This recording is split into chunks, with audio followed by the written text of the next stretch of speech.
I figured out now how to build the space tower that I want to build with my new company Astrodyne rocket jet.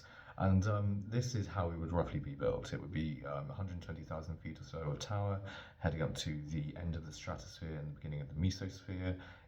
We then have to launch stage two of it into space, and that would all be connected together in space, like a sort of, tower structure, huge space station style object machine in space, and it would have to trail cable down to the first stage at 120,000 feet, connect to it, and then we'd use runners and robots going up in the stage through the mesosphere to do things like attach the rocket engines to it that we need in the mesosphere to steer it, attach all the protective materials to the structure that we need to absorb incoming micrometeorites and all this sort of thing.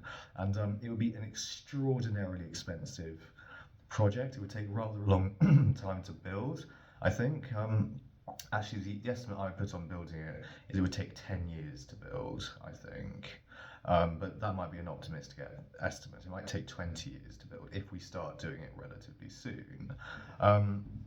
And the stage going up to the stratosphere, that'll be supported with balloons, jet engines, and it'll be made out of very lightweight plastics, thermoplastics, very lightweight, strong plastics to have that 70 gigapascal elastic modulus that we need, much like aluminium, and the tensile strength that's stronger than steel. So we have a very, very nice tensile strength, about 1,110 megapascals. It will have jet engines supporting it as well, of course. Have dirigibles supporting it. We know that we can get balloons up to about 150,000 feet or so, suspending 3 kilograms of payload. And this does make it very encouraging for sort of probing the mesosphere with structures that we can build. And of course, once you're in space, handily enough, you don't really need anything that needs to cope much with the force of gravity bearing down upon it. So yeah, on a level, I guess, well, I think the most difficult part of it to build will be in the up to the stratosphere. Probably not, actually. That'll probably be the easiest part of it to build. But then again, is that much easier than constructing the part in space? I mean, I don't know. Like, one part involves rocket launches, the other part doesn't involve rocket launches. So yeah, maybe the easiest part of it to build will be the stage up to the end of the stratosphere. And this most difficult stage, I think, is the stage in the mesosphere, which will rely on robots and machinery going along this bit of cable, constructing parts of it, constructing the various stages of it, along about 50 to 70 kilometers or so of its length. And this is a person from my past who I know called Zephyr Penoyre. They're a doctor of, well, a postdoctoral researcher in physics and in astrophysics at Leiden University currently, and I desperately want to work with him. Sorry, her. Yeah, I desperately want to work with her. I think she's she's transgender, of course.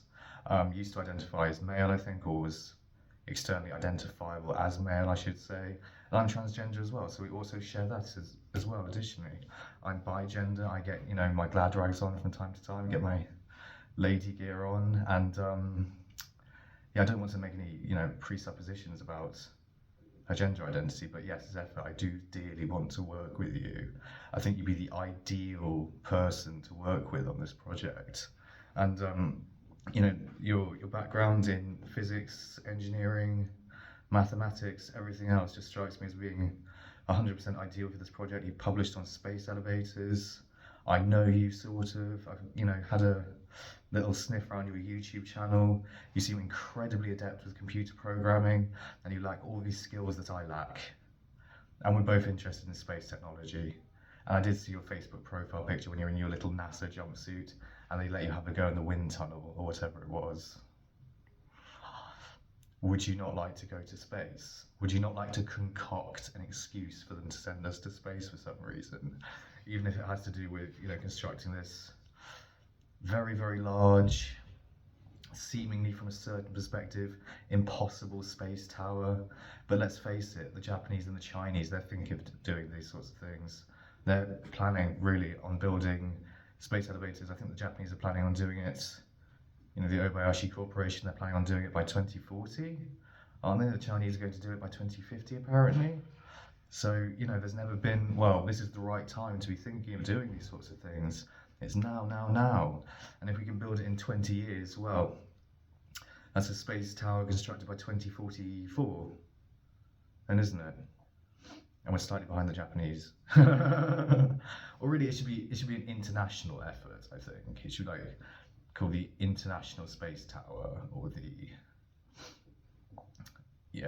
the International something system, the International Space Transport System, ISTS. I don't know, whatever it should be called, but some acronym. It's usually some acronym. I hope you got my email that I just sent to you to your Leiden University inbox. I hope you're not too deterred from working with me on these projects because of my mental health history.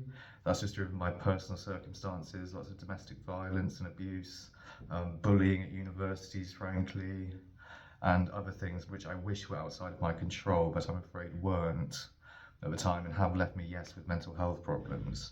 I think in addition to that, I do have an array of abilities and a very high degree of insight, possibly, into science, technology, engineering, and perhaps even mathematics, though I'm very lacking on the mathematical front, I admit. And I think I can bring all these skills to bear in a kind of Steve Jobs-ish capacity, maybe in this company that I founded, Astrodyne Rocket Jet. But I'm sort of flailing around a bit uselessly at the moment because I'm lacking, crucially, a partner with these Steve Wozniak kind of skills that I need to parry my Steve Jobs and to be in a hopefully a productive partnership with Steve Jobs. I know Steve Wozniak and Steve Jobs didn't see eye to eye all the time, and Wozniak got him forced out of Apple. Then Apple started to tank because Wozniak's computer didn't really sell very well because he didn't have Jobs' design insight and intuitions. And Steve Jobs was nonetheless a preeminent technologist, you know, didn't really lack STEM ability, I don't think, but certainly lacked qualifications like I lack. So it's really quite a good comparison, I think. And, you know, he dropped out of whatever college it was, Kenyon College or something like that, after having studied a bit of English, dance, and calligraphy, as I recall, and those turned out to be fundamental in his designing of the different typefaces for the Apple computer and whatnot. And Wozniak sort of fell back on, well, had this idea that he was doing all the work and Jobs was doing nothing or nothing important. Then they went busto and later on came to realise that they're both as important as one another to the success of the company. I still think Jobs came up with the idea of the iPod as well.